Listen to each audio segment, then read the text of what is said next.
Halo semuanya, saya Dinda. Saya adalah mahasiswa jurusan Ilmu Komunikasi dari Undiknas University. Saat ini saya ingin menginformasikan sedikit tentang efek-efek yang ditimbulkan dari pemberitaan di media massa terkait pandemi COVID-19. Sebelumnya media massa itu apa sih? Media massa merupakan suatu sarana untuk menyebarkan informasi kepada masyarakat luas dengan waktu yang bersamaan.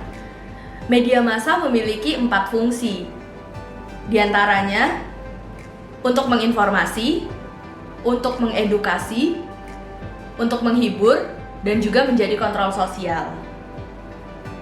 Di tengah pandemi COVID-19, media massa berperan penting untuk penyebaran informasi dan juga edukasi.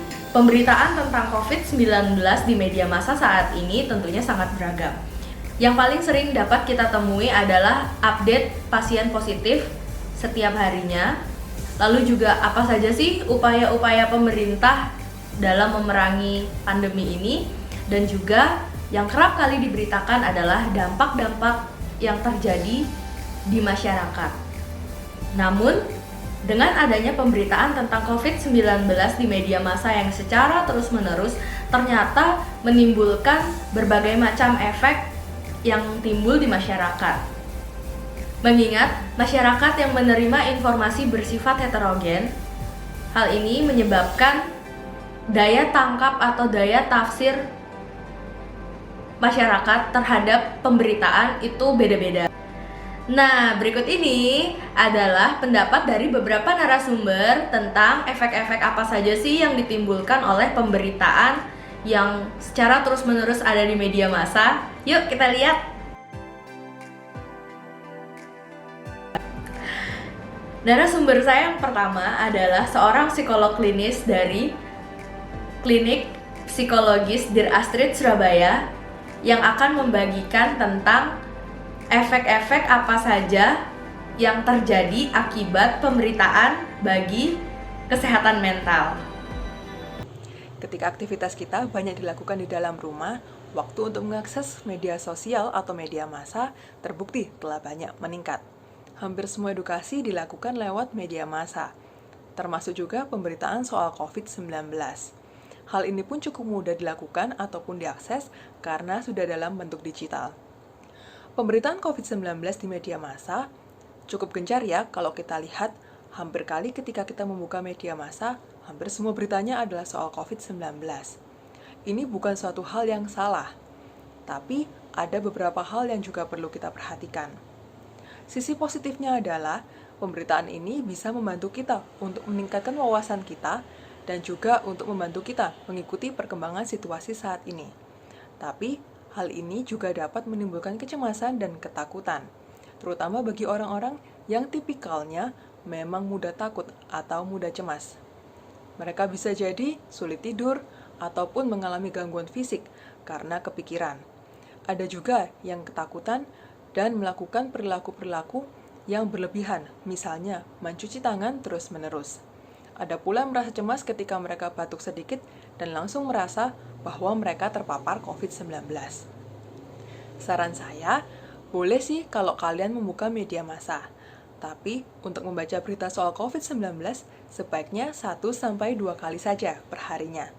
Gunakan waktu yang ada untuk melakukan hal-hal yang Anda senangi. Jalankan pola hidup sehat, berolahraga, menghubungi teman ataupun kerabat Anda, tetap positif, dan berdoa. Semoga beberapa hal ini dapat membantu Anda untuk tetap menjaga kesehatan mental Anda, terutama saat pandemi COVID-19 ini. Nah, narasumber saya yang kedua adalah seorang penjual makanan siap saji dari Denpasar Barat yang akan membagikan efek-efek apa aja sih yang terjadi yang disebabkan oleh pemberitaan bagi usaha penjualannya. Halo Bu Lucy. Halo Dinda. Gimana kabar nih sekarang? Baik, sehat. Dinda gimana? Iya, baik juga. Bu Lucy boleh tanya-tanya sedikit gak? Oh, banyak juga boleh. Kenapa Dinda? Apa yang bisa dibantu? Oh ya gini, terkait dengan pemberitaan Bu Lucy. Nah, ada efek nggak tentang pemberitaan di tengah pandemi COVID-19 ini terhadap usaha penjualannya Ibu Lucy? Oh, kalau dampaknya pasti ada ya. Untuk penjualan pasti agak turun omsetnya. Jadi untuk depot sementara kita tidak melayani makan di tempat. Jadi saya beralih ke penjualan online karena untuk mengikuti anjuran pemerintah juga untuk jaga jarak, dan kita juga kerjasama saling membantu lah dengan para gojek gitu. Jadi selain jual makanan juga kita juga jual seperti masker dan lain-lainnya lah yang menyangkut dengan corona lah. Oh gitu, berarti yang awalnya jualan makanan aja di depot, sekarang juga ikut jualan masker gitu ya, hand sanitizer. Iyalah, yang penting ada omset dikit-dikit lah buat untuk kehidupan lah.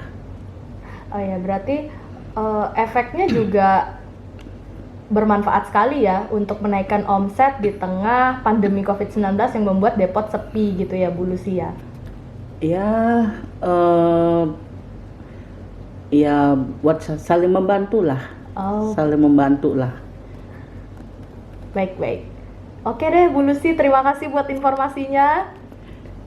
Iya, terima kasih Dinda.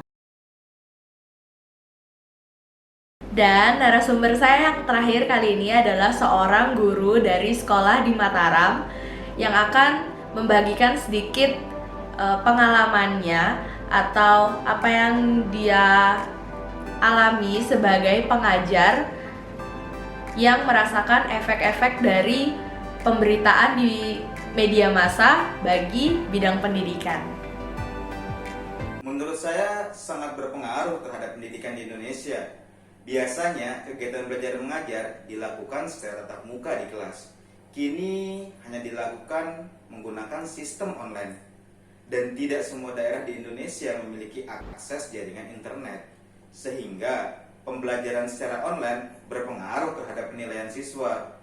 Ketika kegiatan belajar mengajar secara tatap muka di kelas, kita bisa mengetahui nilai dan sikap siswa tersebut. Sedangkan pembelajaran secara online, kita hanya bisa melakukan penilaian terhadap siswa dengan tugas dan pekerjaan rumah saja, tidak termasuk penilaian karakter, sikap, dan lain-lain. Lalu bagaimana kegiatan belajar mengajar di daerah terpencil yang tidak memiliki akses internet? Selain efek-efek yang sudah disebutkan tadi, anjuran pemerintah untuk tetap berada di rumah saja, bekerja dari rumah, belajar dari rumah juga menimbulkan efek yang sangat terasa di dunia perkuliahan.